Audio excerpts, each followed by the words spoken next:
Assalamualaikum warahmatullahi wabarakatuh. Perkenalkan, nama saya Almi Aldiani dengan NIM 202101000007 dari kelas PGSD 21J. Di sini saya akan membacakan sebuah naskah drama yang bertemakan dengan kaulinan barudak. Babak kahiji. Dina poe isuk-isuk kuanci hanet moyan, murid SD keur arulin di buruan sakola. Maranehna keur uyub arulin sabangsaning kaulinan barudak urang lembur. Di antawisna oray-orayan. Di tengah panggung yang sudah bersiap 2 orang yang jaga, membuat terowongan untuk anak-anak yang bermain oray-orayan.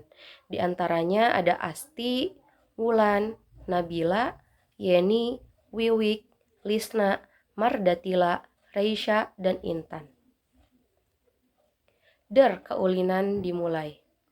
Oray-orayan luar leor mapai sawah, entong ka sawah parena keur sedeng bekah. Oray-orayan luar leor mapai kebon, entong ka kebon di kebon loba nu ngangon.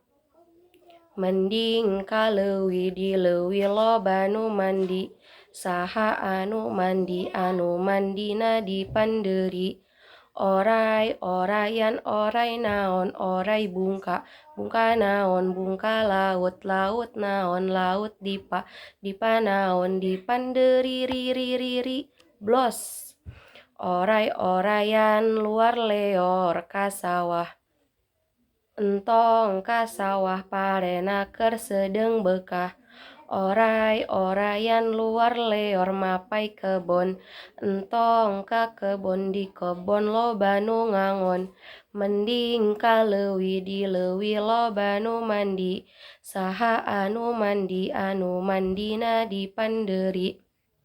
Oray-orayan oray naon oray bungka, bungka naon bungka laut, laut naon laut dipa, dipa naon dipanderi ri blos. Salian ti ulin oray-orayan, aya oge barudak anu ulin perepet jengkol. Masuk ke tengah panggung kelompok anak laki-laki yang akan bermain perepet jengkol, yaitu Hilman, Fikri, dan Romi. Cek si Hilman, "Duh bro, nu lain mah arulin oray-orayan."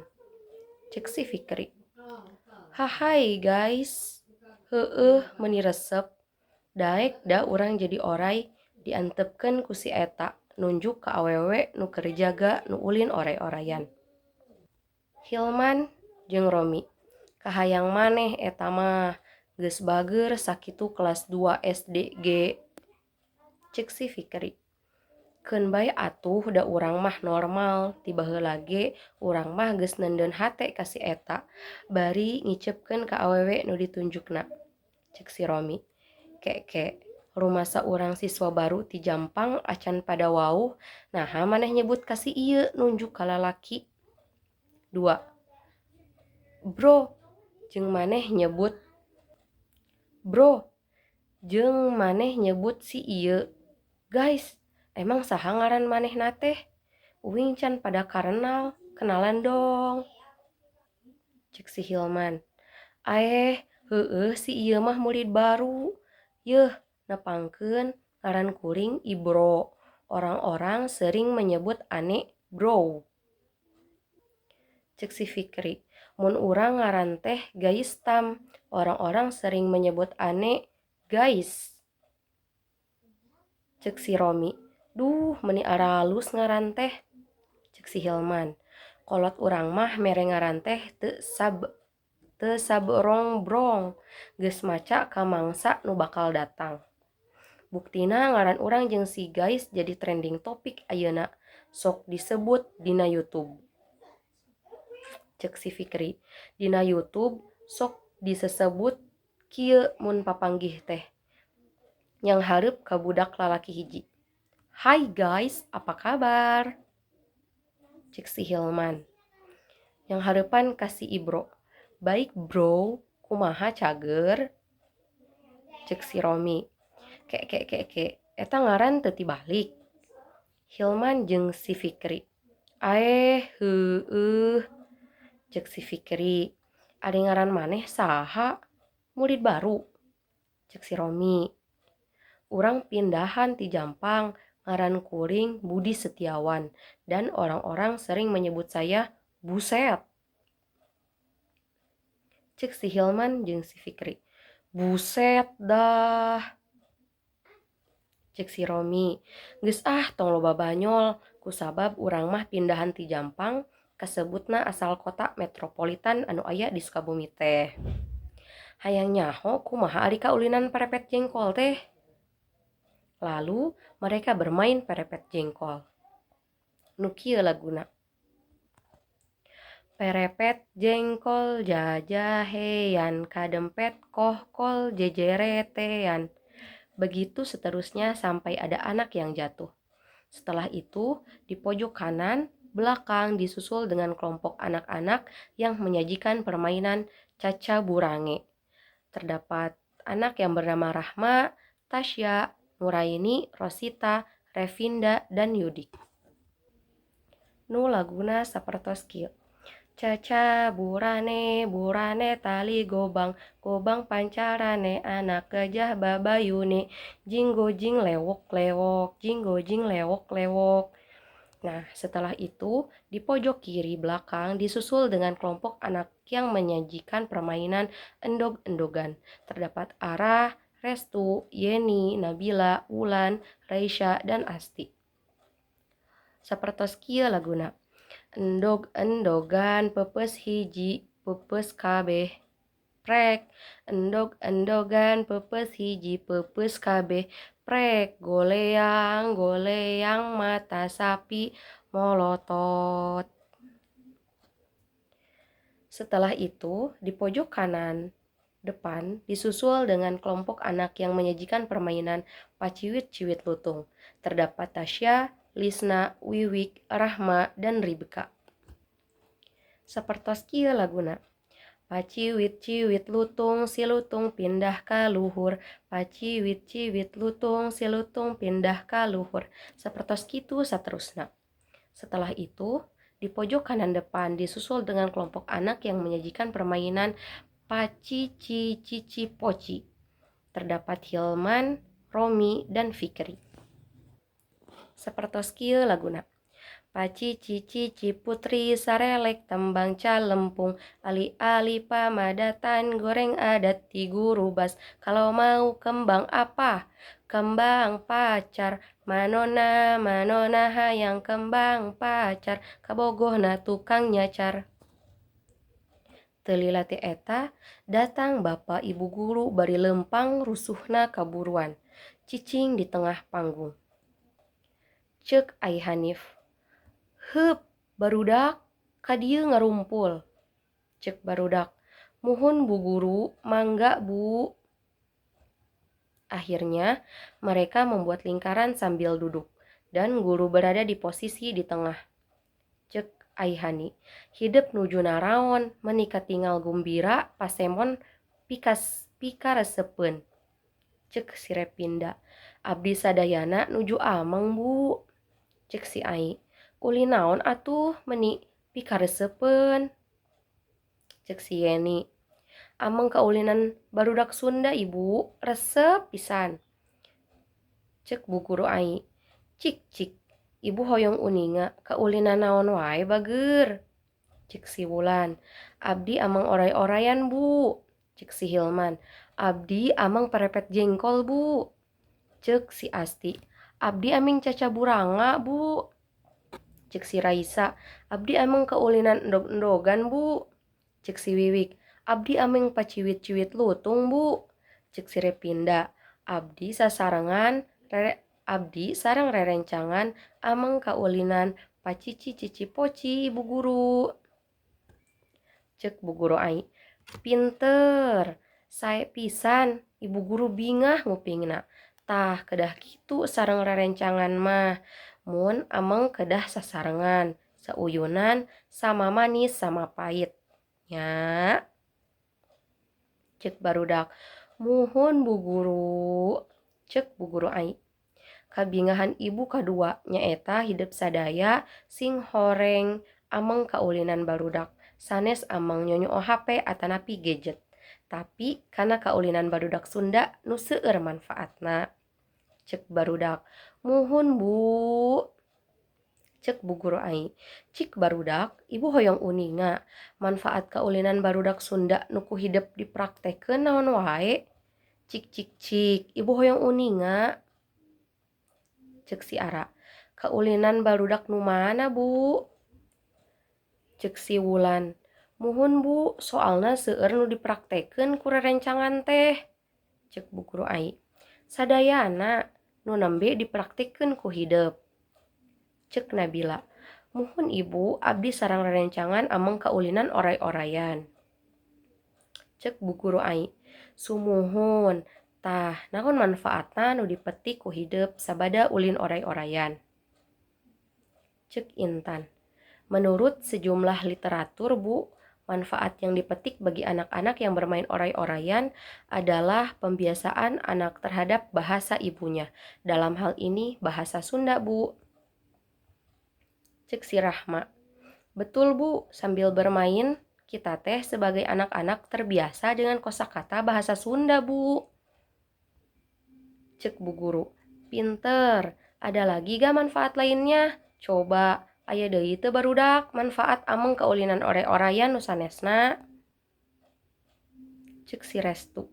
Aya Bu, salah sawiosna contoh suri tauladan atau kapimimpinan. Cek Bu Guru. Kapimpinan kumaha? Coba jelaskeun. Cek si Restu. Contona, rerencangan nu berperan janten hulu oray Bu. Dia dikatakan sebagai pemimpin karena kami akan mengikuti kemanapun dia melangkah pergi. Dia yang menjadi juru kemudi, dia bergerak ke kanan, maka kami pun belok ke kanan. Dia berjalan masuk terowongan, maka kami pun ikut masuk terowongan. Cek Bu Guru. Terus hubungan kepemimpinan yang lain apa? Cek Rosita. Ya, itu Bu sebagai pemimpin yang membawa kami kemana-mana ketika ada anggota dari geng oray-orayan ketangkep di terowongan. Sang pemimpin yang menjadi kepala oray sudah siap dengan segala konsekuensi. Mau dihujat, dikritik, bahkan didemo oleh anggotanya. Ya, itu konsekuensi sebagai seorang pemimpin, Bu.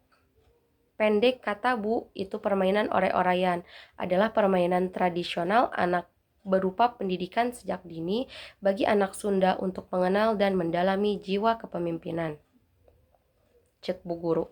Kalau ada pendidikan jiwa kepemimpinan di sana, kalau begitu ada personil anak yang menjadi objek yang dipimpin dong. Kata Lisna. Iya Bu, ya kita anak-anak yang menjadi badan dan ekor ular lah yang menjadi objek yang dipimpin. Dengan kata lain, kita menjadi rakyat yang selalu setia terhadap pemimpin. Ketika kepala ular berjalan ke arah kanan, maka kita sebagai rakyat akan kompak berjalan ke arah kanan. Ke kiri, maka kita pun akan ikut ke kiri. Kata Ibu Guru. Pinter, kamu anak SD tapi sudah bicaranya seperti mahasiswa.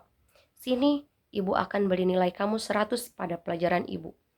Aya deui nu bade ngadangukeun kamandang ngeunaan manfaat kaulinan barudak nu dipraktekeun? Cung. Abdi Bu, saur Rahma, ngeunaan kaulinan paciwit-ciwit lutung. Cek Bu Guru. Naon tah manfaatna kaulinan nu model kitu? Silih nyiwit kitu mah, asana teu aya manfaatna cek ibu mah. Saur Yeni. Saur saha ibu teu aya manfaatna? Abdi protes. Tangtos kolot urang atanapi karuhun urang ngadamel permainan kitu aya nilai pendidikan anu aya di lebetna. Mung nyamuni atanapi nyumput atau tersembunyi Bu. Cek Bu Guru. Kalau begitu, apa manfaat kaulinan barudak paciwit-ciwit lutung menurut hidup? Cek Tasya. Numutkeun nutos karandapan ku abdi pribadi, pokoknya mah seperti yang telah saya alami dan saya rasakan sendiri ketika kita dicubit orang lain ternyata rasanya sakit.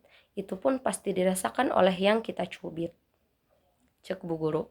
Jadi kesimpulannya apa? Cek Ribeka. Jangan menyakiti orang lain jika tidak ingin disakiti.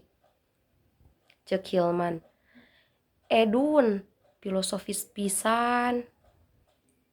Mantakna Neng bari nunjuk ke awewe nu dipikaresepna teh kupingkeun kasauran nembe jangan menyakiti orang lain jika tidak ingin disakiti. Kunaon atuh Neng gelis make nolak cinta Aa? Hati Aa sakit. Cek si Romi. Ari maneh beger diheulakeun maneh teh budak SD atau mahasiswa sih? Cek Bu Guru. Budi Setiawan, jangan bertengkar. Cek si Romi. Tidak Bu, saya tidak bertengkar. Cuman saya mah curiga ini teh anak SD atau mahasiswa pagi SD Universitas Nusa Putra yang nyamar jadi siswa SD di sekolah kita sih. Tuh tingali, kaciri, geus kumisan deh.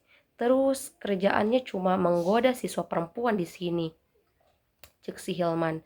Terus apakah saya sudah merugikan Anda? Meni sirik maneh mah. Cek si Romi.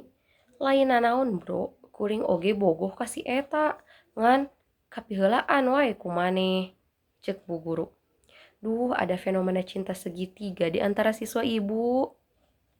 Cek si Fikri. Bukan cinta segitiga ibu, tapi segi empat. Cek Bu Guru. Nah, kunaon segi empat? Cek Fikri. Karena guys, aku juga nenden hate kasih eta. Kuring bogoh ka anjeun bari kiss bye ka budak awewe diperebutkeun ku si Ibro, Budi jeung Setiawan. Cek si Romi. Atuh ari maneh resepna atuh teu ngomong ka manehna. Cek si Fikri. Kumargi abdi mah isin sareng tara seueur carios. Nangking sok sanaos abdi cicingeun tur tara seueur nyarios, abdi hoyong maca puisi ayeuna. Sambil mengeluarkan kertas dari dalam kantong bajunya, lalu ia pun membacanya.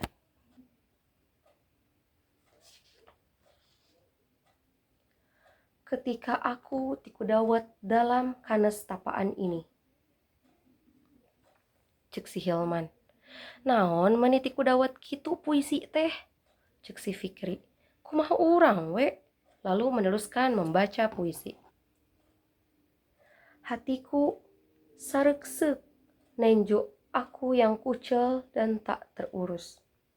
Aku ngadeuleu sosok kamu muncunguk dan teterekelan dalam kegelapan ini. Cek si Romi. Naon teterekelan jika naon wae? Cek si Fikri. Kumaha abdi? Lalu melanjutkan membaca puisi. Dan kamu pun bertanya, guys, are you okay? Cek si Hilman. Ih, campur aduk gitu bahasa.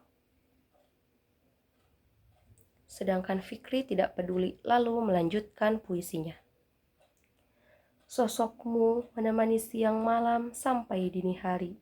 Dan kamu bertanya, guys, saat kamu butuh aku, gupayan aja, aku akan titotorojol untukmu. Aku pun sampai gugodeg. Cek si Romi. Geleng-geleng kepala gitu. Cek si Fikri. Kumaha abdi we? Kok bisa sosokmu pupuihan terus di kepalaku? Ingin kukatakan cinta yang sudah muncunguk dalam duriat ini. Berharap hatimu dan hatiku amprok dalam bingkai keindahan. Yang Tuhan telah gariskan, tapi takdir berkata lain.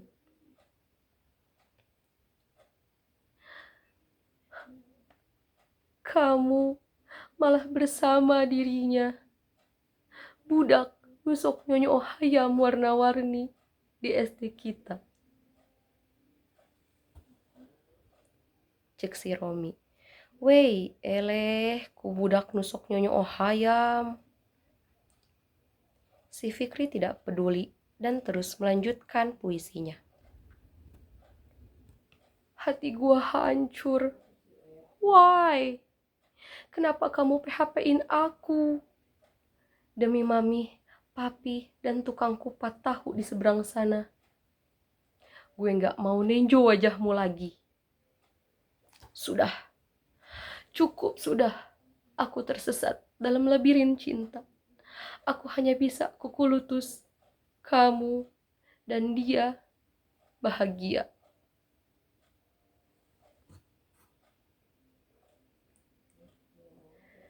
Cisaat, Sukabumi, 14 Juni 2022. Cek bu guru. Pinter ning cep guys. Nyurahkeun perasaana ngalangkungan maca puisi. Mung ibu nangkep aya kesedihan, watir jeung ketir. Tapi eta biasa dina kahirupan. Ulah selempang Gusti Allah parantos maparin segala rupina papasangan. Aya beurang, aya peuting, aya caang, aya poek, aya bagja, aya cilaka, aya kasenengan, aya kasedih. Mudah-mudahan atuh kasedih cep guys bakal diganti ku kasenengan. Ibu sok emut ka lagu Mas Kumambang dina ngagambarkeun kasedihan teh. Cek barudak, nu kumaha ibu guru? Cek bu guru, sok gera dangukeun. Bu guru menyanyikan lagu Mas Kumambang. Babak kedua. Bapak kepala sekolah sumping ka ruangan. Kabeneran poe eta poe acara perpisahan sekolah. Anjeuna kabeneran rek kabagian pidato pangabea acara perpisahan. Bu guru gancang nyambut kasumpingan Bapak kepala sekolah.